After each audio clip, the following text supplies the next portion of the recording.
अस्सलामुअलैकुम नाजरीन, मैं हूं मरियम खान और आप देख रहे हैं पाक न्यूज टीवी HD। खबर शामिल करते हैं रावलपिंडी से हमारे नुमाइंदे मोहम्मद नदीम की रिपोर्ट के मुताबिक रावलपिंडी में नौजवान लड़की पर तशद्दुद और बाल काटने के मुकदमे में पेशरफ्त हुई है।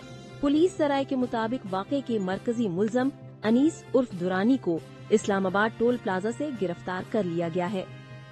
पुलिस सराय के मुताबिक मुल्जिम को मोटरवे पुलिस ने खुफिया इत्तला पर इस्लामाबाद टोल प्लाजा से गिरफ्तार करके थाना नसीराबाद पुलिस के हवाले कर दिया गया है।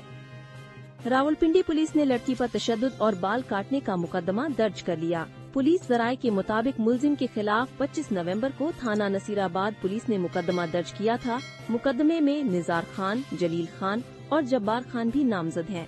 वाज़ेह रहे कि लड़की के बाल काटने की वीडियो वायरल होने के बाद मुकदमा दर्ज किया गया था।